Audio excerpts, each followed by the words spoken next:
حضور غوث اعظم کی محفل سجی ہے، حضور غوث اعظم کی محفل سجی ہے، آپ کی محفل سجی ہے، آپ منبر رسول کے اوپر بیٹھ کر بیان فرما رہے ہیں، خطاب فرما رہے ہیں۔ آپ کے ایک مرید علی بن حیتی، کیا نام؟ علی بن حیتی، ان کی نا بیان سنتے سنتے اچانک آنکھ لگ گئی۔ حضور غوث اعظم جب دیکھا نا علی بن حیتی کی آنکھ لگ گئی، آپ نے منبر رسول چھوڑا، نیچے اتر آئے اور آ کر علی بن حیتی کے سامنے ادب کے ساتھ ہاتھ باندھ کر کھڑی ہو گئے۔ تھوڑی دیر کے بعد حضرت علی بن حیتی کی آنکھ کھل گئی۔ فرمایا علی بن حیتی، بتاؤ بند آنکھوں سے میرے آقا و مولا تاجدار دو جہاں نبی کریم صلی اللہ علیہ وسلم کی زیارت کر رہے تھے؟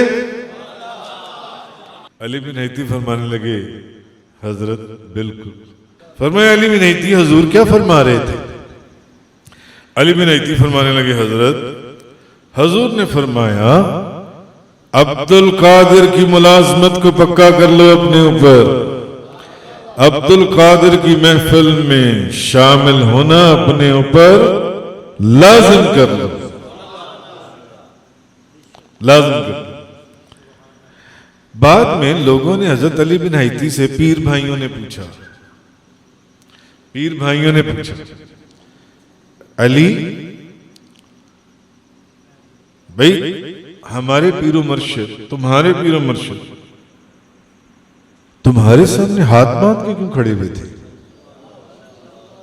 تم تو خواب میں نبی کریم صلی اللہ علیہ وسلم کی زیارت کر رہے تھے۔ علی بن حیتی نے فرمایا، اصل میں جب خواب میں دیکھ رہا، میری آنکھ لگ گئی تو میں نے دیکھا کہ آپ کی محفل میں نبی کریم صلی اللہ علیہ وسلم بھی تشریف لائے ہوئے، تو میں جس منظر کو بند آنکھوں سے دیکھ رہا تھا، میرے شیخ اس منظر کو کھلی آنکھوں سے دیکھ رہے تھے۔ یا رسول اللہ، اسی لیے جب میں بند آنکھوں سے دیکھ رہا تھا کہ حضور مجلس میں تشریف لے آئے، تو غوث اعظم شیخ عبد القادر جیلانی کیونکہ حضور تاجدار انبیاء کو کھلی آنکھوں سے دیکھ رہے تھے، اس لیے وہ ان کے ادب میں ہاتھ باندھ کر کھڑے ہو گئے۔